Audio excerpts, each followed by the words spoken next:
బండి సంజయ్ గారి పుత్రరత్నం బండి భగీరథ గారు ఏదైతే మైనర్ బాలికను మొయినాబాద్ ఫామ్ హౌస్లో ఏదో అత్యాచారణ ఘటన ఉన్నదో దీనిపైన రాష్ట్ర ప్రభుత్వం ఇమీడియట్లీగా చర్య తీసుకోవాలని మేము డిమాండ్ చేస్తున్నాం. ఎందుకంటే ఈ కేసు దాదాపు 8 తారీఖు నాడు వాళ్ళు ఫైల్ చేయడానికి కేసు పోలీస్ స్టేషన్కి వస్తే వాళ్ళు దాన్ని తాత్సారం చేసుకుంటూ గడుపుతూ ఉన్నది రాష్ట్ర ప్రభుత్వం.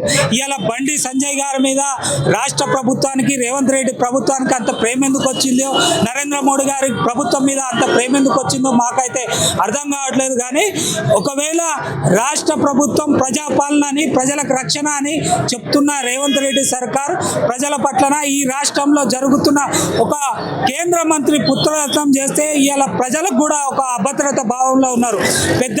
పెద్దల పిల్లలు ఏం చేసినా కూడా ఇక్కడ ఏమి జరగదు అనేది ఇవాళ కళ్ళకు గట్టొచ్చినట్టు కనబడతా ఉన్నది. కాబట్టి కాంగ్రెస్ ప్రభుత్వం తన చిత్తశుద్ధిని నిరూపించుకోవాల్సిన అవసరం ఉన్నది. ఈ కేసులో ఈ పోక్సో చట్టం కింద కేసు నమోదైతే 24 గంటల లోపటనే ఎవరైతే అక్యూజ్డ్ పర్సన్ ఉన్నాడో తనని రిమాండ్లోకి తీసుకొని విచారణ చేపట్టాల్సి అవసరం ఉన్నది. కానీ ఈ కేసులో కేవలం కేంద్ర మంత్రి కుమారుడు అని సిట్టు విచారణ అని కాలయాపన చేసి బండి సంజయ్ గారి పుత్రరత్నాన్ని కాపాడే ప్రయత్నం చేస్తూ ఉన్నారు. నరేంద్ర మోడీ ఆదేశాలను రేవంత్ రెడ్డి చెప్పి ఆ బండి సంజయ్ని సేవ్ చేసే ప్రయత్నం చేస్తూ ఉన్నాడు అనేది మేము ఈరోజు భావిస్తూ ఉన్నాం. బండి భగీరథను శిక్షించేంత వరకు, బండి సంజయ్ని కేంద్ర ప్రభుత్వం బర్తరఫ్ చేసేంత వరకు మా పోరాటం కొనసాగుతుంది. అలాగే బాధిత కుటుంబానికి పూర్తిగా అండగా ఉంటుంది. బాధిత కుటుంబానికి పూర్తిగా రక్షణ కల్పించాల్సిన బాధ్యత రాష్ట్ర ప్రభుత్వానిదే అని మేము డిమాండ్ చేస్తాం. దిశ కేసులో ఉత్సాహం చూపించినటువంటి పోలీసులు ఈ విషయంలో ఎందుకు అసలు స్పందించి కనీసం ప్రెస్ మీట్ కూడా ఎందుకు పెట్టలేకపోతుంది?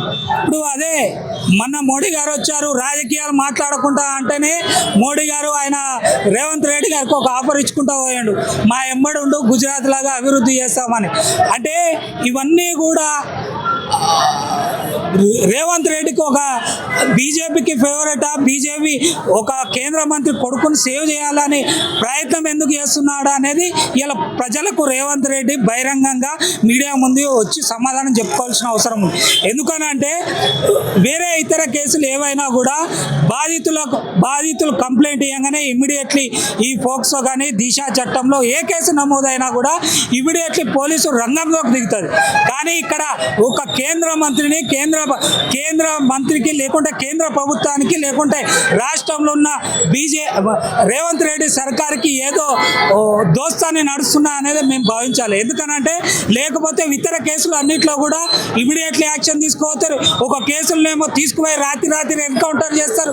ఇవన్నీ ఘటనలు జరుగుతాయి. కానీ ఈ కేసులో సిట్టు పేరుతో నువ్వు కాలయాపన చేస్తున్నావు అంటేనే బీజేపీ ప్రభుత్వానికి కాంగ్రెస్ ప్రభుత్వానికి ఏదో లోపల దోస్తాన్ని నడుస్తున్నా అనేది ఇలా బహిరంగంగా ప్రజలకు తెలుస్తున్న వాస్తవం అనేది మేము అనుకుంటాం. सीपीआई हैदराबाद काउंसिल और हम एज ए सोशल एक्टिविज्म यहाँ टैंक बंड पर आए हुए हैं और आज मुझे लगता है कि आज हम चैन से सो नहीं सकते, चैन से जॉब को जा नहीं सकते, बिकॉज अभी एक कहावत याद आ रहा है कि जहाँ भी देखो हवस के जल्लाद बैठे हैं, जहाँ भी देखो हवस के जल्लाद बैठे हैं, संभाल कर रखो अपने फूल जैसी बेटियों को, देश चलाने वाले बेऔलाद बैठे हैं, देश चलाने वाले बलात्कारी बैठे हैं। देखिए आप भारतीय जनता पार्टी की राजनीति को और भारतीय जनता पार्टी के काम करने के तरीकों को अगर आप देखते हो तो आपको क्या दिखता है? भारतीय जनता पार्टी बोलती है, मोदी जी बोलते हैं हम देश के लिए काम कर रहे हैं।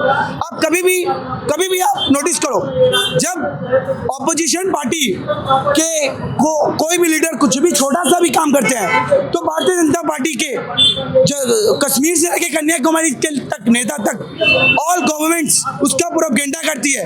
कांग्रेस ने ये कर दिया, तृणमूल कांग्रेस ने ये कर दिया, डीएमके ने ये कर दिया। लेकिन जब भारतीय जनता पार्टी के लीडर्स जब कुछ गलत करते हैं, जब बलात्कार करते हैं, जब भ्रष्टाचार करते हैं तो ये इनके मुंह में सांप सूंघ जाता है। It's very silent. व्हाई? क्योंकि भारतीय Janata party and prime minister Narendra Modi is not work for India, it's not work for people. भारतीय जनता पार्टी एंड प्रधानमंत्री Narendra Modi is work for Adani Ambani. अभी आप देखो देश के अंदर हमारी करेंसी का क्या हाल है, इसका जिम्मेदार कौन है? इस देश का मुसलमान। You ask BJP spoke person, you ask BJP government, who is accountability, किसकी जिम्मेदारी है? देश के अंदर डॉलर का रेट रुपया का रेट गिर रहा है, किसकी जिम्मेदारी है? इन्फ्लुएंस बढ़ रहा है, किसकी जिम्मेदारी है? लोग को एम्प्लॉय नहीं मिल रहा है, युवा को इंस्टीट्यूशन की अच्छी हालत नहीं है, पेट्रोल नहीं मिल रहा है, गैस नहीं मिल रहा है, ओनली नहीं, कुछ नहीं, देश खतरे में है, देश खतरे में है। अरे जब देश खतरे में है तो जग मना रहे हो क्या?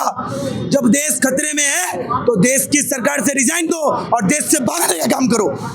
All army chief Hindus, all CM are Hindu, Modi is Hindu, all union minister is Hindu. Why Hindu खतरे में है? हिंदू खतरे में नहीं है, तुम्हारी पार्टी और तुम्हारी गंदी राजनीति खतरे में है और तुम्हारा सत्ता खतरे में है। आपको समझने का काम करना पड़ेगा।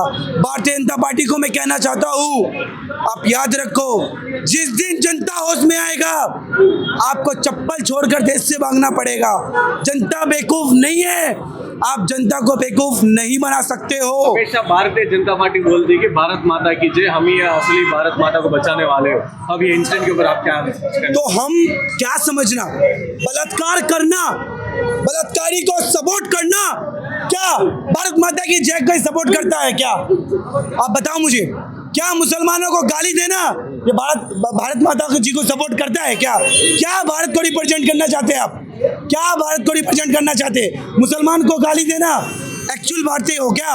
मुसलमान को बांग्लादेशी बोलना ये रिप्रेजेंट करना चाहते हो भारत को? बलात्कारी को सपोर्ट करना, ये भारत का दुनिया भर को क्या दिखाना चाह रहे हो आप?